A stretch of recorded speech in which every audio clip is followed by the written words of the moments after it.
고센TV 시청자 여러분 안녕하세요. 마에스트로나입니다.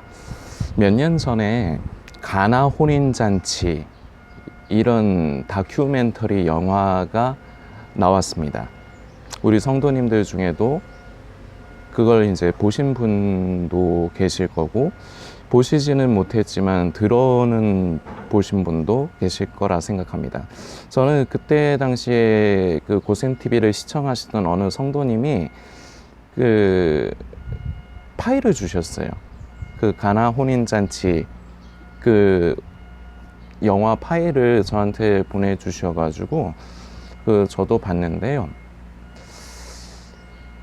이 가나 혼인잔치 이 풍습 같은 거 이것을 보면은 이게 휴거 이제 예수님의 재림에 대해서 참 상징적으로 많이 일치합니다. 그래서 이게 가나 혼인잔치가 예수님의 다시 오심 이것을 설명할 적에 가장 이상적인 설명 방법이 돼요. 결혼을 할 때요 먼저 약혼을 합니다. 사랑하는 두 남녀가 약혼을 해요. 결혼을 하기로 해요. 우리는 지금 현재 이 약혼을 해둔 상태입니다. 저와 성도님들은요 제가 풀어서 설명을 해볼게요. 우리는 예수님을 믿으려고 스스로 결정을 했어요. 선택을 했어요. 약혼이에요. 그런데요, 약혼을 하고 혼인을 하기까지 얼마만의 시간이 걸릴지 모릅니다. 진짜 골 때리는 게 그때도 제가 그 가나 혼인잔치 그걸 보고 이제 성도님들과 함께 그 교제하려는 식으로 이제 영상을 나눈 적이 있는데 진짜 골 때리는 게 뭐냐면 그게 언제일지를 모르는 거예요. 신랑과 신부가 다시 만나서 그 혼인잔치가 벌어지는 그 순간이 그 혼인식이 언제가 될지를 모르는 거예요. 근데 성도님들 이게 진짜 언제인지 모른다는 게 진짜 기약이 없는 수준이에요.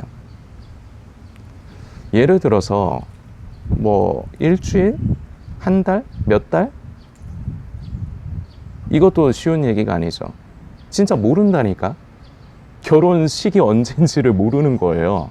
그게 신랑도 신부도 우리 주님도 우리 예수님도 모르고 저와 이 영상을 보신 성도님도 그날이 언제인지 모르는 겁니다. 그건 그 신랑의 아버지가 결정해요.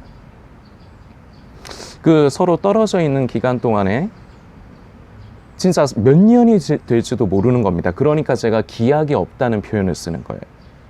그런데 분명한 사실이 있죠. 약혼을 했으니 반드시 혼인식을, 결혼을, 그리고 그 혼인잔치를 벌리는 날이 분명히 온다는 겁니다. 근데 그 날이 언젠지를 모르는 거죠. 예수님 언제 다시 오실지 정말 모르는 겁니다. 저와 이 영상을 보신 성도님 절대 알 수 없고요. 그리고 예수님도 몰라요. 아버지만이 아신다고 합니다. 그래서 이제 신부와 신랑이 떨어진 뒤에 각자의 역할이 있어요. 해야 되는 일들이 있어요. 신랑은요, 그 아버지의 집에 신부와의 그 혼인 방을 만들어야 돼요. 그리고 신부는요, 신랑이 자기를 맞으러 올 때까지 그 예복을 준비해서 입고 있어야 돼, 계속.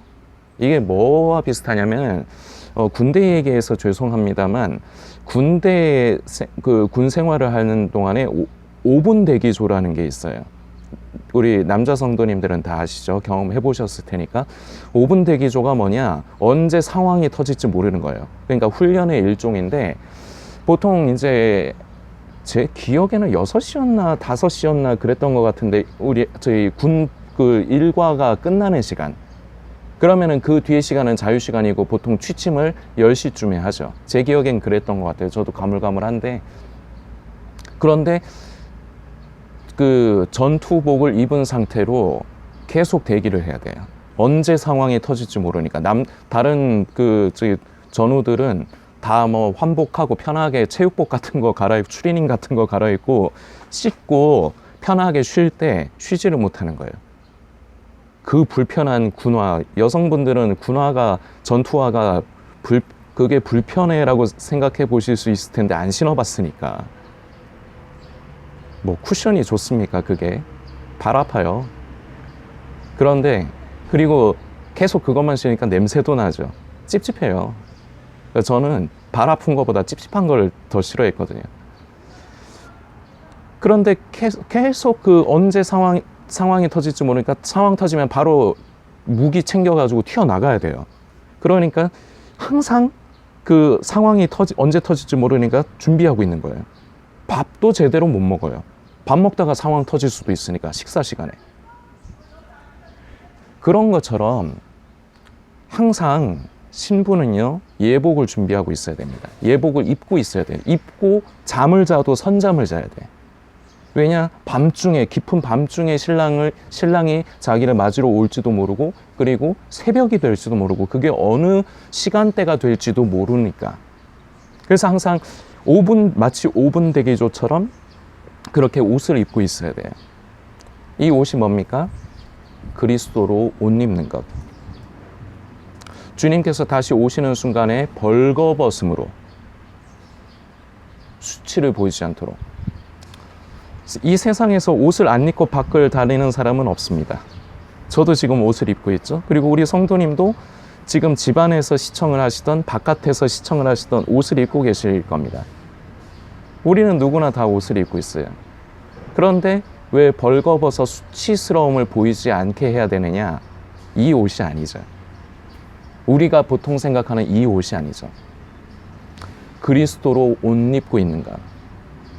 진정으로 예수님을 나의 구주로, 내 인생의 주인으로 모셔드리는 것. 그럴 때 우리는 예수 그리스도로 옷을 입습니다. 이게 바로 예복입니다. 그리고 성도님들 많이들 아시고 궁금해도 많이 하시는 그 기름이 떨어지지 않게, 밤 시간일런지 새벽일런지 모르니까 신랑이 언제 오더라도 환영할 수 있도록. 보통은 그 기름을 많이들 이제 신경을 씁니다만 등 자체를 무시하면 안 돼요. 등과 기름이 같이 있어야 의미가 있는 거지, 기름만 있다고 불을 밝힐 수 있는 것도 아닙니다. 그런데 보통 보면은 저도 기억에 그동안에 뭐 목사님들의 메시지를 들을 적에 등에 대해서 말씀하시는 분은 별로 못 본 것 같아요. 기억이 없어, 저는 아예. 등이 있어야 기름이 의미가 있고요. 그런데 등만 있다고도 안 되죠. 기름이 없으면 어차피 그건 있으나 마나한 거죠. 이게 뭡니까? 사도 바울 선생은 이걸 이렇게 얘기를 합니다. 경건의 모양은 있으나 경건의 능력은 부인하는 자니 이 같은 자들에게서 네가 돌아서라. 경건의 모양을 얘기해요. 그리고 경건의 능력. 겉에 종교적인 의식을 우리는 뭐 하면서 살아갑니다. 예배 드리러 주일에 예배 시간에 가고 헌금도 하고 기도도 하고 찬양도 합니다. 그리고 그리스도인으로서의 삶에서의 어떤 모습을 나타내려고 합니다. 이게 등이죠. 겉의 행실, 겉의 모습. 그런데 이것만 있으면 안 된다. 그리고 또 기억해야 될 것은 이것도 중요하다. 사도 바울 선생은 경건의 모양을 무시하면서 말을 한 게 아닙니다. 경건의 모양과 경건의 능력이 같이 있어야 된다. 합쳐져야 된다. 이게 의미가 있는 거다라는 걸 얘기를 하고 싶은 거죠.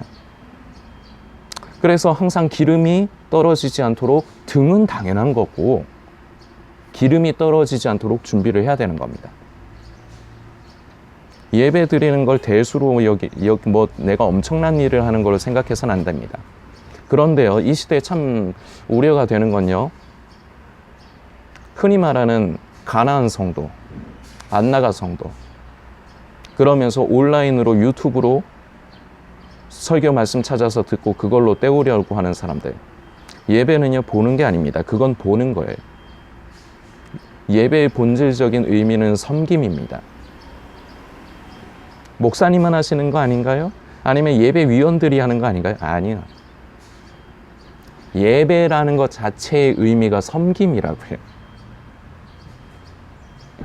그래서 우리는 원래는 그래요.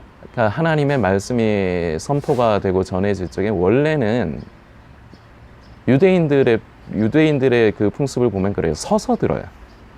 근데 우리는 그 교회에서 의자에 앉아서 편하게 됐죠. 그런데 우리가 예배를 드릴 때 섬긴다는 건요, 이 예배를 하나님께서 기뻐 받으시는 예배가 되기 위해서 내가 무엇을 해야 되는가? 내 역할이 다 있어요. 그런데 이 섬김의 의미가 퇴색이 됐죠. 그래서 진정한 예배의 의미를 몰라요. 그러다 보니까 가나안 성도, 물론 교회에 문제가 있었기 때문에 떠나겠죠. 이유가 없이 교회를 떠나는 분들은 없어요. 다 이유가 있어. 상처를 받으셨건 아니면 교회에 문제가 있건 그래서 떠나셨단 말이에요. 그런데 그와 동시에 스스로가 결정해서 문제점을 떠안게 되는 겁니다. 예배자의 삶이 없어지는 거예요. 물론 예배 시간에 예배 드린 것 자체가 예배자의 삶이라고, 그것만이 예배자의 삶이라고는 할 수는 없습니다. 우리의 일상이 예배자의 삶이 되어야 되죠. 이것을 이제 로마서죠. 너희 몸을 하나님께서 기뻐하시는 거룩한 산제사로 드리라. 이게 일상, 우리의 모든 순간순간 삶이 하나님을 영화롭게 하고 하나님을 예배하는 예배자의 삶을 요구하는 것이죠. 이게 진짜 예배라는 것이죠. 그런데요, 그렇다고 해서 우리가 한 시간을 정해서 함께 모여서 하나님께 예배 드리는 것, 이것을 가볍게 여기면 안 됩니다. 이게 지금 이 시대에 특히나 종말론과 음모론에 심취된 사람들이 이 문제에 좀 많이 노출이 돼요. 그 교회의 배도와 타락. 그래서 나는 그곳에서 나를 더럽히지, 나를 순결하게 지키겠다. 순결한 신부를 갖다 붙이면서. 아니에요. 예배를 보기 때문에 그 생각이 가능한 거지, 예배는 내가 섬기는 거예요. 그래서 우리가 주일에 예배 시간만 중요한 게 아니라 내가 아침에 일어나서 준비를 하고 그리고 교회를 가는 그 발걸음 하나하나를 우리 하나님께서 받아주시는 겁니다. 내 시간을 드리고 내 몸을 드리고 내 물질을 드리고 내 마음을 드리고, 그래서 섬기는 것. 이게 예배인데 유튜브로 그냥 때운다? 그럼 본인 좋으려고 그러는 거지. 본인이 은혜 받고 싶어서, 그리고 본인이 예배는 드리겠다, 나는 하나님 앞에서 성도로 순결하게 지켜지겠다, 이런 생각들을 하기 때문에 그 예배를 드리려고, 그리고 말씀을 가까이 하려고 유튜브에서 그렇게 하는데 그 예배 아니에요. 전에 그 코로나 사태처럼 나라 전체가 그 위급한 상황이 될 때 어쩔 수 없이 온라인으로 예배를 드려야 할 때는 있죠. 그때는 우리도 한 나라의 국민으로서 그런 부분에 동참을 하고 우리가 먼저 솔선수범해서 그런 부분을 잘 지켜야 될 필요도 분명히 있습니다. 그러나 그런 상황이 아니잖아요. 내가 섬기던 교회가 타락해서 그렇다, 문제가 있었다, 상처를 받았다, 그럼 그렇지 않은 교회를 어떻게 해서든지 찾아서 거기서 섬김의 자리에 있어야지 그게 예배자고 예배자의 삶을 사는 거지. 성도님들 중에 섬기시는 교회 없이 유튜브로 말씀 찾아 듣고 그렇게 하시는 분들 위험합니다. 그러면 안 됩니다. 분명히 경고했습니다. 그리고 오늘만 경고한 게 아니에요. 제가 좋게 얘기를 하니까 못 알아들으시는 겁니까? 그동안에는 그나마 좋게 했어요. 근데 요 근래 좋게도 안 하죠. 안 들으니까. 제가 뭐 저 좋다고 그러겠습니까? 제가 진짜 좋으려면요, 이거 고센TV를 아예 안 하고 제 살길 찾아가는 게 제 입장에서는 베스트예요. 제가 뭐 하러 일하기 싫어갖고 유튜브 이거 고센TV 한다는 소리까지 들어가면서 제가 뭐하러 이 짓을 해요. 제가 진짜 좋으려면 몸이 힘들더라도 돈을 벌어서 좀 쪼들리지 않고 매달 어차피 꼭 써야 되는 기초 생계 비용이 있고, 그리고 빚이 있어서 그걸 갚아 나가야 되고 어른들도 모셔야 되는데, 몸이 힘들지언정 일을 해서 돈을 벌어서 그걸 다 하고, 그리고 차라리 내 물질을 아끼지 않음으로 하나님께 드림으로 내가 주의 일을 감당하는 거, 이게 제 입장에서는 쉬워요. 오히려 제가 뭐하러 그 얼굴도 모르고 누가 누군지도 모르는 분들한테 제가 왜 여러분들한테 싫은 소리를 들어가면서, 그리고 오해받아가면서 제가 이 짓을 왜 해야 되는데요. 그렇게 치자면. 성도님들, 예배자의 그 삶과 자리를 회복하셔야 됩니다. 교회가 타락했어도요. 그곳에서 어제도 말씀드렸지만 느헤미야의 심정으로 무너진 성벽을 보수하듯이 우리는 교회를 다시 교회의 무너진 곳을 기도하고, 그리고 내가 해야 될 것을 해야 돼요. 감당해야 될 것을 해야 돼요. 이런 사람을 하나님께서 기뻐하시고 찾으시는 겁니다. 마음에 안 들고 내가 상처받았어요. 교회가 너무 타락했어요. 부패했어요. 배도했어요. 그래서 교회를 욕하고 떠나는 건 누구나 다 합니다. 그러나 성도님들, 그래서는 안 됩니다. 그런 아무나가 되지 마십시오. 계속해서 그 가나 혼인잔치 일로 돌아갔을 때, 이제 그 신랑이 그 신부와의 이제 그 신혼방을 다 만들면요, 신랑도요, 그 혼인잔치가 언제일지 몰라요. 혼인을 언제 할지 몰라요. 그런데 어느 순간 갑자기 신랑의 아버지가 신랑에게 얘기합니다. 이제는 네 신부를 데려오라. 그리고요, 그 신부가 이제 신랑의 그 신랑이 만든 신혼방에 갈 적에요, 우리나라로 치면 가마 같은 거, 왜 조선시대 가마 있지 않습니까? 양반들이 타고 다니던 가마, 그런 거 비슷한 거에 타가지고 가요. 그러니까 발이 땅에서 떨어진 상태, 이게 바로 예수님의 다시 오심, 보통 휴거라고 알고 있는 그 공중에 재림하실 때 우리가 그 공중에 들려서 그 모습과 흡사하죠. 사도 바울 선생도 그 데살로니가 후서였죠? 전서였나? 그 호련과 천사장의 나팔 소리로 우리가 공중으로 호련이 이제 들려지는 그 부분을 가장, 휴거에 대해서 가장 그 현실적으로 묘사를 한 게 그 말씀이에요. 그거 말고는 그 예수님의 다시 오실 때의 그 모습을 현실적으로 그렇게 자세하게 묘사한 말씀은 없어요. 그래서 그 몇 년 전에 그 가나 혼인잔치 이제 그 휴거 이제 그 영화를 봤을 적에 그런 부분들을 이제 보면서 나름대로 다시 한번 이제 되새김질 한다고나 할까요? 뭐 그런 유익한 시간이 있었습니다.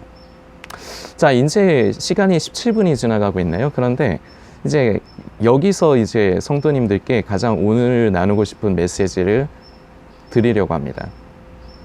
그렇다고 시간이 길어지진 않을 거예요. 이제 빨리 끝낼 거예요. 신부의 본질. 신부가 뭡니까? 어느 한 남자를 사랑해서 결혼을 해서 한 몸을 이루고 한 가정을 이루는 것. 이게 신부 아닙니까? 이 신부에게 가장 중요한 게 뭘까요? 그리고 신랑 입장에서도 마찬가지입니다. 가장 중요한 건요, 사랑이죠. 그래서 사랑하기 때문에 기약이 없지만 언제일지 모르지만 반드시 신랑은 나를 데리러 올 거다. 그리고 신랑도 그렇죠. 사랑하는 신부, 저와 이 영상을 보시는 성도님을 맞이하려고 오고 싶어 하시죠. 아버지의 허락이 떨어져야 이제 그것을 할 수 있는 거지만, 사랑하는 것. 가장 첫 번째 되는 계명이 마음을 다하고 힘을 다하고 뜻을 다하여 네 목숨을 다하여 주 너의 하나님을 사랑하라가 가장 으뜸된 계명이라고 예수님께서도 말씀하셨습니다. 그리고 그와 더불어 같은 선상에 있으면서 서로 이렇게 연결이 되어 있는 거지만 또한 네 이웃을 내 몸과 같이 사랑하라. 내 마음을 다하고 힘을 다하고 뜻을 다하여 주 너의 하나님을 사랑하라고 합니다. 이게 신부가 신랑을 사랑하는 것과 마찬가지입니다. 내 마음을 다하고 힘을 다하고 뜻을 다하는 게 뭘까? 이게 돈과 연관이 돼요. 왜냐? 인간은요, 절대 돈을요, 성도님들 스스로 잘 생각해 보세요. 돈을요, 가치 없는 데다 쓰지 않아. 그리고 또 하나 포인트, 마음이 없는 곳에는 돈을 쓰지 않아. 10원이라도. 내가 마음이 있게, 거기에 마음이 가 있고 관심이 있기 때문에, 내가 사랑하기 때문에 거기에 돈을 쓸 수 있는 겁니다. 하나님과 재물을 겸하여 섬길 수 없다는 것은 귀에 피딱지가 않을 정도로 많이 들으셨을 겁니다. 그런데 문제는 그렇게 많이 들어서 인지를 하고 있는데 그러한 삶을 사는가? 순결한 신부로서 바알에게 무릎 꿇지 않은 삼천의 선지자처럼, 신랑이 나를 맞으러 올 때까지 자신을 더럽히지 않고 순결한 신부로 지킨다는 것. 이것이 결국은 하나님과 재물을 겸하여 섬길 수 없다. 하나님을 섬겨야 된다와 연결이 됩니다. 내가 돈을 어디에 많이 쓰는가를 보면은 내가 어디에 가치를 두고 있고 어디에 마음이 가 있는가가 보입니다. 그리고 물질에 대해서, 재물에 대해서 성도님들과 메시지를 나눌 때마다 꼭 말씀을 드리지만 오해를 하면 안 됩니다. 하나님은 우리의 것을 빼앗으려고 하는 분이 아니에요. 그런데 우리는 마치 빼앗는 걸로 생각합니다.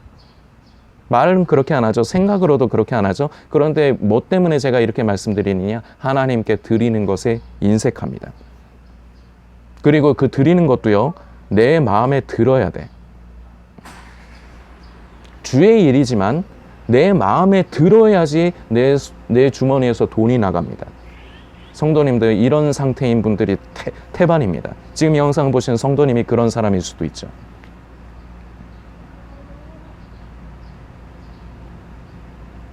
하나님과 재물을 겸하여 섬길 수 없습니다. 재물을 섬긴다는 것, 재물의 종로로 된다는 건요, 그만큼 하나님으로부터 멀어져 있다는 증거입니다. 그리고 이거는 웬만해선 돌아가기가 힘들어요. 돈은 목숨과도 같은 겁니다. 내 마음이 온통 돈에 실려 있습니다. 그래서 우리는요, 내가 그 물질을 어디에 쓰느냐에 그걸 보면 내가 어떤 사람인가를 그래서 알 수 있다는 거고요. 그리고 전에 이 얘기를 했더니만 싫어요 테러를 한번 받은 적이 있는데, 그 사람이 하나님 앞에 드리는 모습을 보면은 그 사람의 믿음의 수준을 알 수가 있다. 듣기 싫죠? 돈으로 우리가 구원을 살 수는 없습니다. 그건 마귀 소리입니다. 돈으로 구원을 산다? 그래서 전 재산을 팔아가지고 교주 받다 준다? 그 사람들은 하나님과 연관이 없어요. 자기 배를 채우려고 성도들을 속이는 거지. 성도도 아니다. 그냥 그 신도들, 그 사이비 신도들을 속이는 거지. 그래서 그걸 가지고 주의 나라와 주의 의를 위하여, 영광을 위하여 사용합니까? 아니잖아요. 교주의 배를 채우려고 사용하잖아요. 그런 짓 하지 마세요. 평소에 하나님을 사랑하지 않고 관심 없다가 그런데 구원은 받고 싶어 하니까 사단의 마귀는 바로 그 여러분들의 그 속성을 파고드는 겁니다. 그러다가 어느 순간 어떤 말을 들어요. 거기에 헷가닥하는 거야. 그러면요, 헷가닥하면요, 비이성적인 인간이 됩니다. 그래서 자기 재산을 다 팔아 갖다 바쳐. 왜 지금 하나님을 사랑함으로 주의 나라와 주의 영광을 위해서 복음을 전하고 구제하는 데에는 인색하다가 왜 미쳐 돌아갈 적에 전 재산을 갖다 바치는 하나님께서 원치 않는 그런 일을 하는지 모르겠습니다. 내가 그 물질을 하나님 앞에 드린다는 거는요, 내 마음을 드리고 내 목숨을 드린다는 겁니다. 목숨처럼 귀한 게 돈 아닙니까? 아무한테나 못 주잖아요. 그렇잖아요. 우리가 그렇잖아요. 근데 그것을 하나님께 인색함이 아니라 즐겨 드린다. 왜 즐겨 드릴 수 있습니까? 사랑하기 때문에. 신부의 본질은요, 사랑입니다. 신랑을 사랑하는 것. 신랑은 이미 우리를 사랑해요. 예수님은 우리를 이미 사랑해요. 증거가 뭡니까? 그래서 인류를 대속하시기 위해서 십자가에서 그 고난과 고통을 받으시고 죽으셨습니다. 그리고 죽음으로 끝나는 것이 아니라 우리의 소망이 되시기 위해서 사흘 만에 부활하시고 지금은 우리의 처소를 예비하러 하나님 보좌 우편에 함께 계십니다.